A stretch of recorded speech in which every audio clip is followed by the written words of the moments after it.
We're excited for today's session.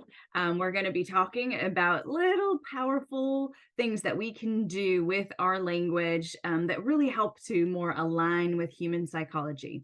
We always say there are no magic words in fundraising, but I think there are some thoughtful steps that we can take to try to more positively refine our communication and influence those that we're speaking with. I don't think we're going to trick anyone. However, there are just ways that we can subtly do so.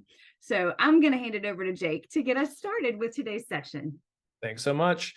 So anytime that I can talk about social psychology, I want to, because it's one of my favorite things to learn and study. And I read all these books, and anytime I can apply it to my job and teach people about anything related to social psychology, I get very excited. So I've been looking forward to this one for like 2 weeks.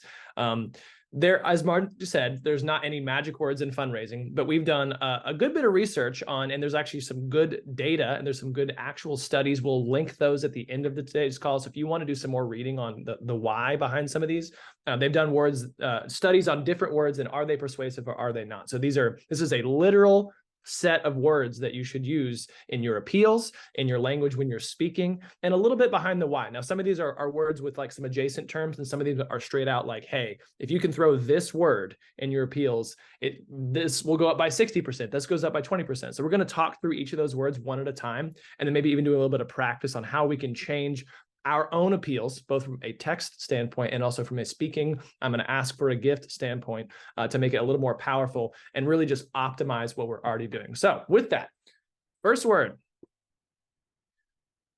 Oh, one more slide. Sorry. One of the most persuasive words when it comes to motivating people to give to charity. Again, we'll link all of the studies and data at the end, but we're going to start with the actual results so that you can use these right away. The first word, this next slide. There we go. You and your.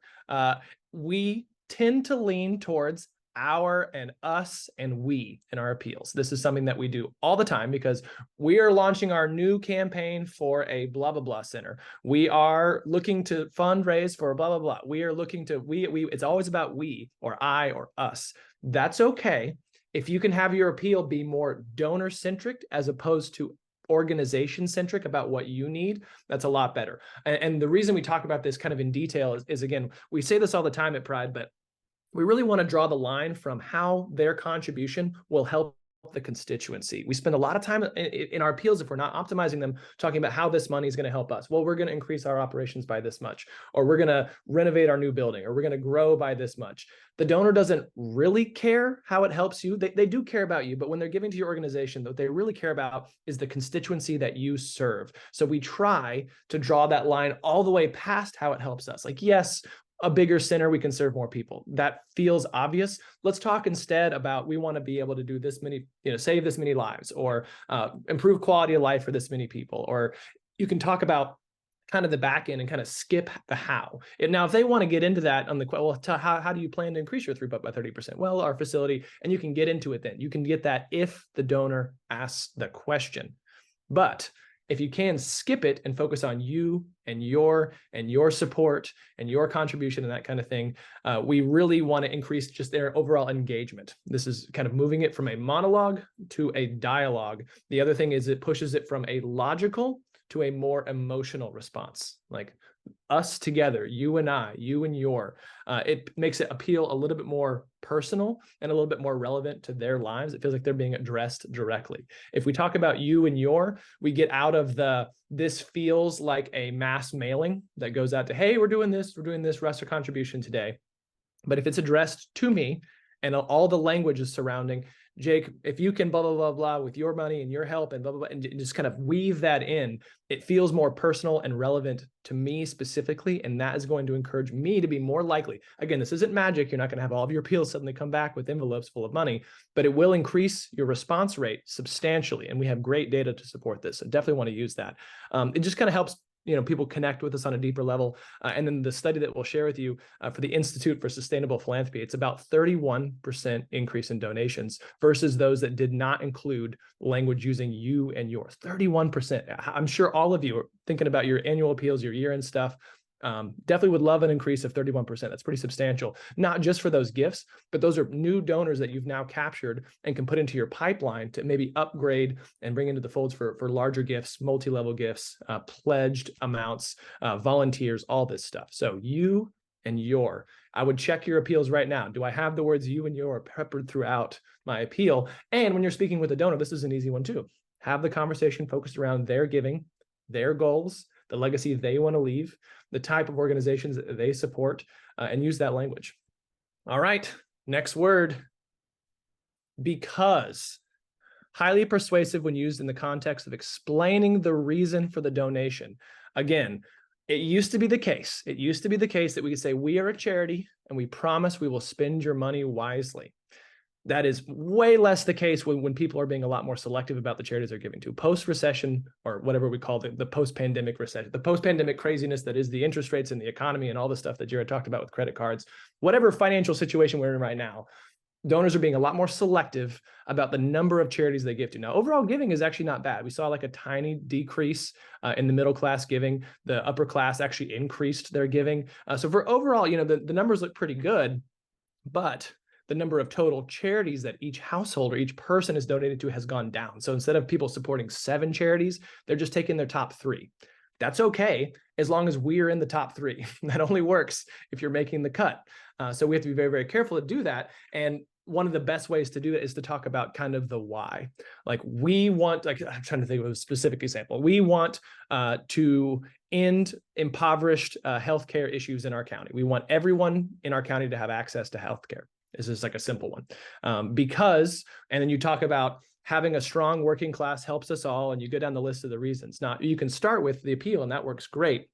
But having that reason of like, hey, this is not just something that we thought would be nice. We have thought this through. We are the experts. We are the people who do this. By providing a reason for this donation, it makes the request way, way more compelling and justifiable. It's like, this isn't for us.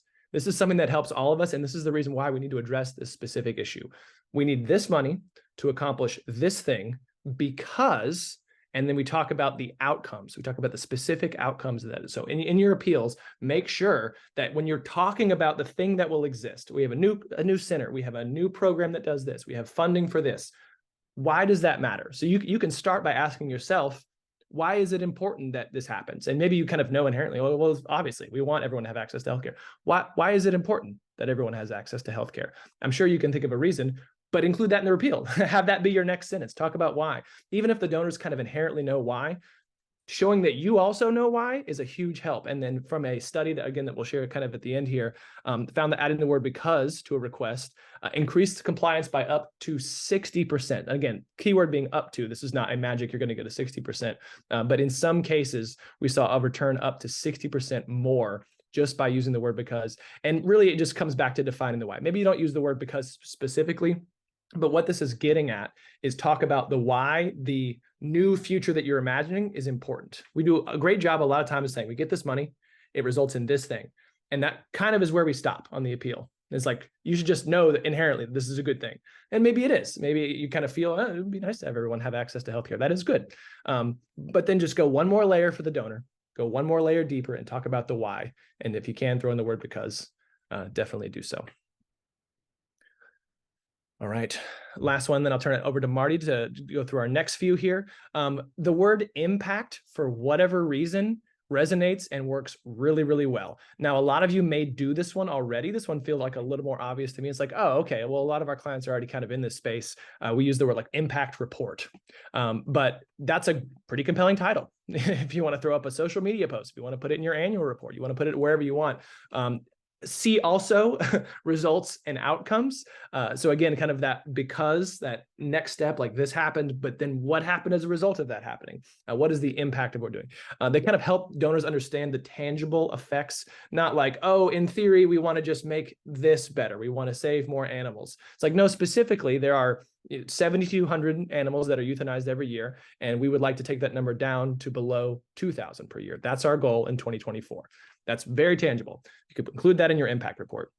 Donors want to feel like what they're doing actually makes a meaningful difference. It's why the average donation size for large charities like American Cancer Society, St. Jude, all these like big brands with big brand equity that we know that are national charities, their average donation size is very, very small. Because what they're doing, they're kind of mass marketing, doing a lot of email SEO funnel stuff. They're doing like a lot of individual mailings. It's not very personalized because they know they can make it up in volume. Everyone's heard of the American Cancer Society. Everyone's heard of the American Red Cross. We know what they do. The Wounded Warrior Project. You all know what these charities do, and they may not even be in your town.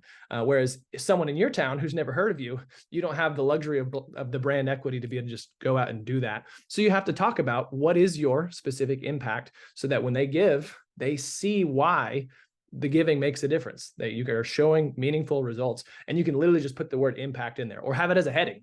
Our impact statement, our impact we've had this year, and then just list a couple of easy data statistics. Again, results, outcomes, if you want to have it kind of that same space. But it just shows that we're having a positive difference. We're making a positive difference in what we're doing. So that's number 3, impact. I'm going to turn it over to Marty to keep us going. Thank you, Jake. Next, we've got urgent, or interchangeably perhaps critical. I think oftentimes we are banging our head up against the wall saying, how can we get someone to decide? Like, I've had a great conversation, or there's all these people that seem really excited and on board. But if we have not created a sense of urgency, it's just going to be kind of whenever they feel like it, right? We all procrastinate. We all have so many things vying for our attention. And it is not necessarily a thing that they're trying to do to us, but people delay decisions, or people just don't act now. If we use the word urgent, we can create that sense of urgency. I mean, that is a word that when you say it, you know immediately, oh, urgent. Okay, I should pay attention, right? It says pay attention now, right? You don't want to overuse a word like urgent or critical, or people become tone deaf. However, if we very thoughtfully craft it into our message, we can create that sense of urgency, which can be highly persuasive in motivating someone to act now, right? It can convey that sense of immediacy. It makes the donor feel like their donation is needed right now, right? That word absolutely triggers a response when someone says it. So if we're able to use it wisely and sparingly, but appropriately, it can absolutely spur someone into action.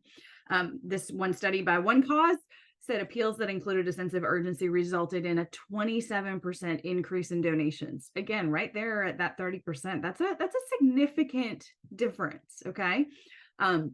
Does that mean that we should say, the sky is falling? No, we have to appropriately use the word to inspire action in that appropriate way. But I absolutely like this one a whole lot because we do talk about creating that sense of urgency. And there are many ways to do that subtly, but to do it explicitly in your language is going to have a much more positive response as well. So definitely think about incorporating urgent or critical into your appeals and your communication with your donors. Oh, this is probably my favorite one. If any of you are parents out there, feel like I'm always asking my children to do things, but when I just say, hey, thank you so much for your help with this today, assuming the sale moving forward, I know that actually either guilts them into it, which I'm okay with, or it does do some of these things, right? Expressing gratitude can lead to increased happiness and well-being. Like, it actually, if someone says thank you to you, you do kind of perk up, especially if you needed that little lift up. So gratitude is a powerful motivator. Okay. I don't care what you say, saying thank you to someone, you can never overthank people, right? So thanking them in advance for their help, thanking them for their ongoing support, those types of things, that language is very, very powerful, right? In fundraising appeals, it can make donors feel appreciated. It can make them feel valued. It can build those relationships between the donor and your organization, right? If we're saying thank you, instead of just putting our hand out, it says, I want to be a partner with you, right? And I think when we use thank you in any sort of a request, an appeal, a conversation, it absolutely is going to inspire someone to want to do the most that they can do if they're interested, right? Is this going to convince someone who's completely not wanting to support your cause to do so? Likely not, right? But if it's someone that's like, gosh, I really would like to do something and they're already thanking me, that feels like a relationship versus a transaction. We always talk about how we want to have relational fundraising and we don't want this to be a transaction. I think thank you is one of the most powerful ways we can express that through our words, right? So, absolutely an important one to consider. Okay, now we get to the fun part. Next slide, please, Trish. What we want to do with this today is to practice using as many of these words as possible in an appeal of just a few sentences. I'm not asking for y'all to, give us a 30-minute conversation about your cause. I'm saying, how can we go in 2 to 3 sentences, put as many of those words together in a succinct and impactful way? And I want us to just do it on the fly here. Nobody has prepared for this. It's okay. But as we were talking through these words, I would be shocked if several of you didn't think, wow, when I say this, maybe I can shift that a little bit, or here's how I can use this to tie together our conversation. So I'm going to ask for volunteers first, because I know that people don't love to be put on the spot, but I'm not going to be shy in trying to put people on the spot either. So any volunteers who want to just give it a shot? Liz James, go ahead and Thank unmute. you. Thank you so much. I can go, and I just had one rehearsed in my head. We'll see if it actually comes out that way. Perfect. Okay, so I'll take a stab at this, and we're using each one just. So what I envisioned is you throw out a couple sentences and put as many of those 5 words into it. Okay, cool. Okay. So you don't have For to use example, all of them, but go for it. okay, so for example, something similar to like our holiday appeal. Thank you for your gifts this year towards children and their families at Home of the Innocents. Because of your gift, we have seen the impact time and time again in children graduating with their high school diploma, receiving counseling services they desperately need. The urgent need has not changed, and it is critical that let's see, hold on, I'm getting stumped. Hold on. The urgent need has not changed in our mission. The critical work must continue. Thank you so much for joining us and changing the lives of young people and bringing hope to families. There we go. I think you got like all of them. That was great. Pull that out. That was amazing. I love it. See, it's not super hard to just sort of think out loud. Nobody's going to judge, but you took what you wanted to say and you threw those words in. And yeah, you did a brilliant job. I love it. And I'm sorry I forgot to note, I just put a few bonus words to consider. If any overachievers in here, I was like, these were some other ones, not quite as strong on, the research side, but words that absolutely resonate with people and inspire people and are bringing the world together type of words, and are often used in lots of appeals. So do feel free, anyone who wants to toss some of those words in as well. But Liz, thank you. That was amazing. That's exactly what I envisioned. Like, think your way through to how can I touch on all those?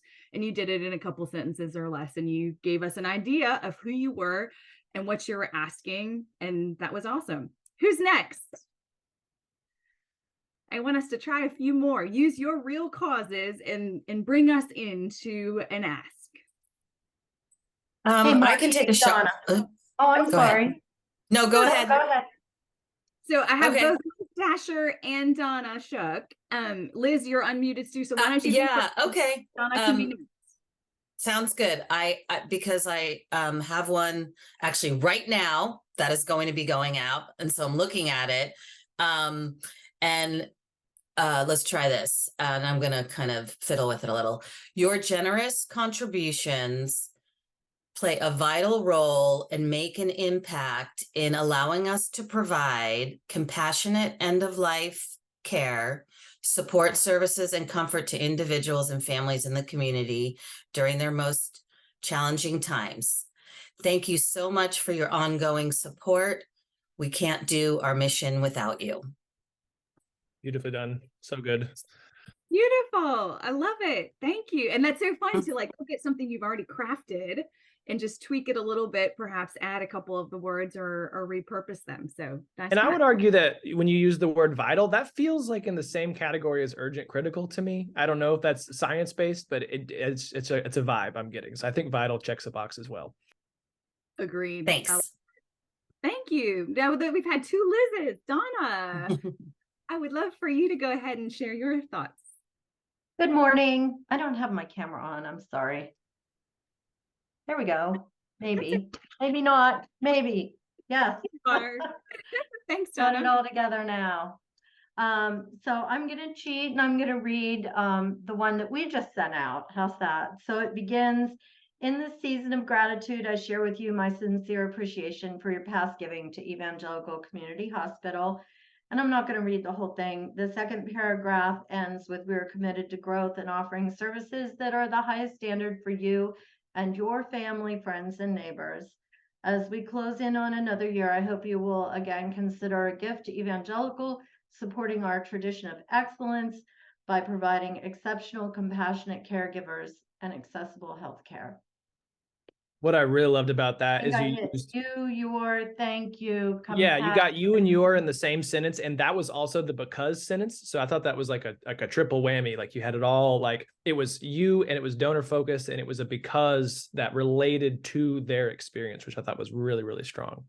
And I would love to take all the credit that Krista wrote that letter before she went on maternity leave. So wonderful work, Krista. Great job, Krista. We'll make sure to give her a kudos for that. Thanks, Donna. Anyone else? We have some more time. I would love one more person to practice if there are any volunteers. And if not, would love to just ask any aha moments that you all have had as well. Just a little dialogue here on how we can kind of repurpose some of the wording that we might have been using previously. So either a volunteer or a comment / question, anyone.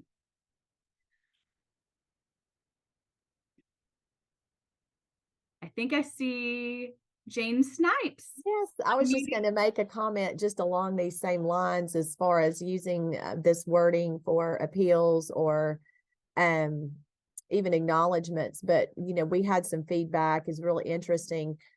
We had a press release back in the summer months.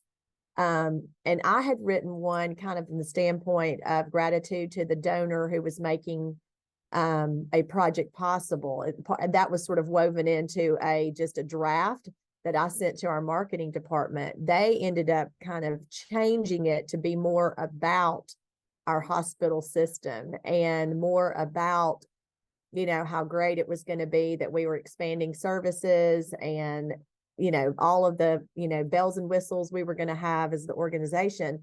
And I got several people in the community, just the feedback, they did not feel that the press release honored the donor enough. And so it was really interesting because I felt like it was just completely different feel. And while you kind of almost have to meet in the middle on something like the press release, because you do want to let the community know the great things that are going to be happening at the hospital, it was more heavily weighted in that direction. And so we actually got some negative feedback, you know, from some of our foundation members off of that. So I think we all need to remember to continue to honor them and use those yours, because of you, that terminology in all of our communications. Thank you for sharing that, Jane. I think that, you know, that's a really great example of how well marketing and philanthropy need to work together. There can oftentimes be a different message that is needed to send out for different things, right? I know that It's important to share what the vision is when you're trying to, showcase what you have to offer over another organization. But when we're looking to invite people in to be a part of our family and to want to be in that relationship with us, I think you're right. That's where these keywords are much more impactful. Thank you for sharing. That's great. Any other questions, comments, or anyone that wants to give it a whirl? Karen.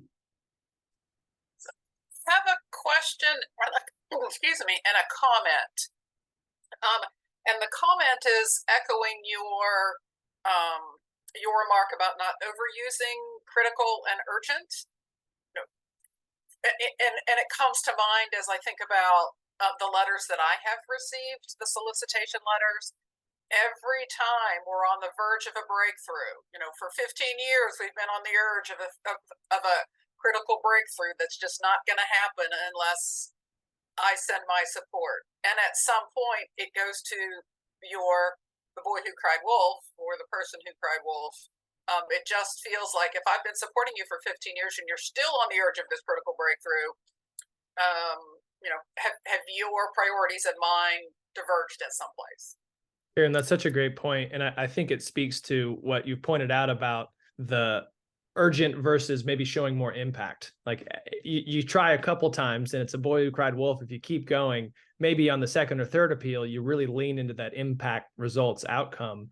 And then a few years later, if you have a new initiative, you can go back to that urgent critical, but not just picking one and being like, well, I checked all 5 boxes. They said these were the 5 most persuasive words. I put them in all my appeals. It's like, kind of, there's a little more nuance than that of what we're looking to do. But I think that's a great point of like, maybe you kind of go into one lane a little bit, and then as it changes, that way it feels a little more natural and organic, to encourage people to continue to give. That's a great point.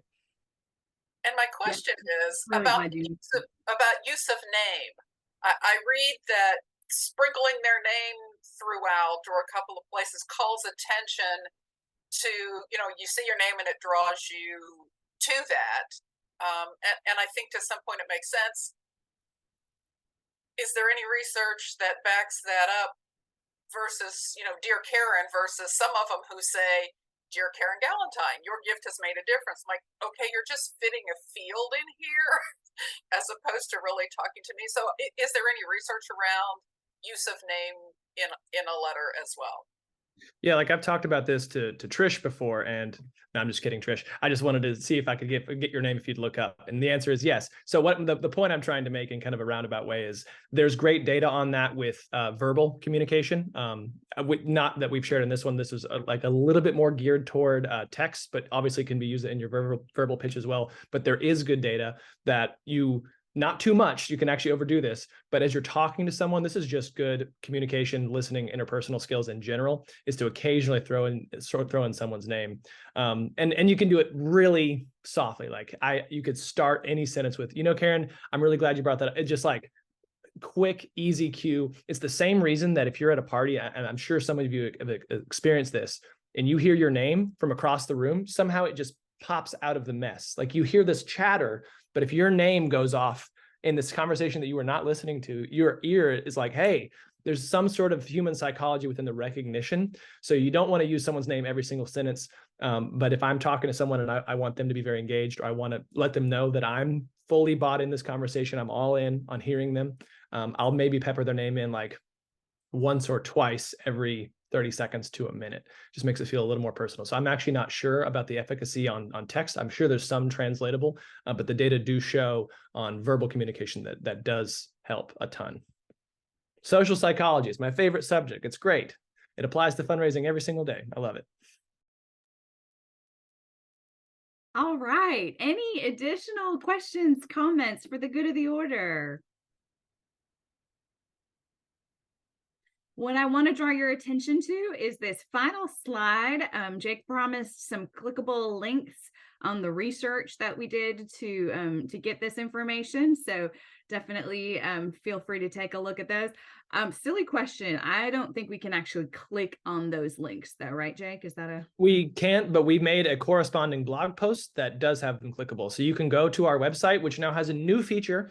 You can search through our archive of blog posts and information. So if you have any questions about any topic, there's a bunch of zero cost information on our website that you can look through. Great data.